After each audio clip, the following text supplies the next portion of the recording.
সকালে ঘুম থেকে উঠে দেখি কারেন্ট নাই, আর এদিক দিয়ে আমার হাজব্যান্ড যাওয়ার আগে মাছ কিনে দিয়ে গেছে। আমি বলছিলাম শুধু তাকে একটা মাছ কিনে দিয়ে যেতে, যেহেতু ফ্রিজে কোনো মাছ ছিল না।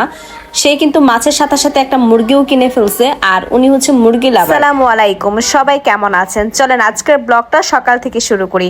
সকালে ঘুম থেকে উঠে দেখি কারেন্ট নাই, তো বাইরে অনেক বেশি গরম ছিল, রোদও ছিল। সকালে ঘুম থেকে উঠে আমার প্রথম কাজ থাকে ঘরের টুকটাক একটু গুছিয়ে নেওয়া।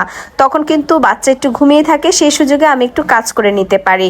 আর এদিক দিয়ে তো আমার হাজব্যান্ড অফিসে যাওয়ার আগে মাছ দিয়ে গিয়েছে। আমি তাকে বলেছিলাম শুধুমাত্র একটা মাছ দিতে, সে সাথে একটা মুরগিও নিয়ে নিয়েছে।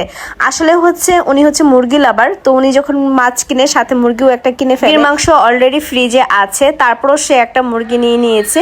যাক, উনি যখন নিয়েছে তো আমি এক পিস রেখে দিব এখান থেকে বাচ্চার জন্য। ওকে আজকে আমি একটা রান্না করে দিব, আর আমাদের জন্য মাছ রান্না করব।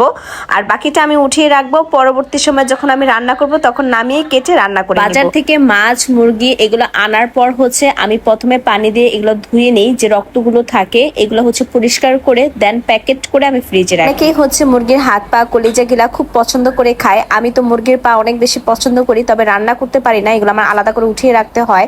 কলিজাটাও আমি রান্না করি না, এগুলো আমি আলাদা করে তুলে রাখি, আর অন্য কেউ খেলে তাদেরকে দিয়ে দিই। রান্না করতে পারি না, এর জন্যই আমার হাজব্যান্ড মুরগির পা গিলা এগুলো খেতে পারে না। তো তরকারিতে যদি এগুলো দেওয়া হয়, ও কোনোভাবে এগুলো দেখে, তাহলে ওই তরকারি ও খাবেই। মাছের মধ্যেও একটা বিশাল সমস্যা আছে, সেটা মাছ খাওয়া হয়, মাছের মাথা খাওয়া হয় না।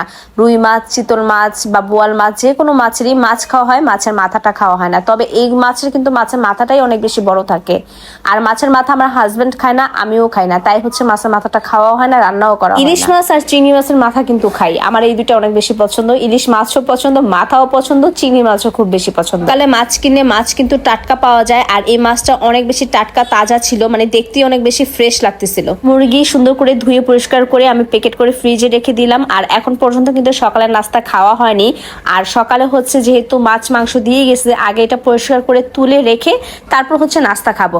আর আজকের নাস্তা আমার আম দিয়ে মুড়ি। তোমরা কিন্তু কমেন্ট করবা তোমরা কারা কারা এভাবে আম দিয়ে মুড়ি দিয়ে খেতে পছন্দ করো। আমার তো অনেক বেশি ভালো লাগে। আর সকালে যেহেতু কাজ করেছি, একটু ব্যস্ত ছিলাম বেশি, তাই সকালে আর কোনো নাস্তাই বানাইনি। আমি মুড়ি দিয়ে আম দিয়ে খেয়ে নিয়েছি। আর আম দিয়ে মুড়ি দিয়ে খেতে কিন্তু আমার ভীষণ ভীষণ ভালো লাগে। আমি আম আগে চটকে এখানে আমি দুধ দিয়ে দিয়েছি, গুঁড়ো দুধ, চিনি, তারপর মুড়ি, এটাকে ভালো করে মাখাবো আর মজা করে খাবো। এটা খেতে এত বেশি মজা, বিশ্বাস করো গাইস। আমাকে যদি বর্তমানে কেউ এসে জিজ্ঞেস করে যে বাংলাদেশের জাতীয় ফল কি, তাহলে তো আমি ভুলেই যাবো যে বাংলাদেশের জাতীয় ফল কাঁঠাল।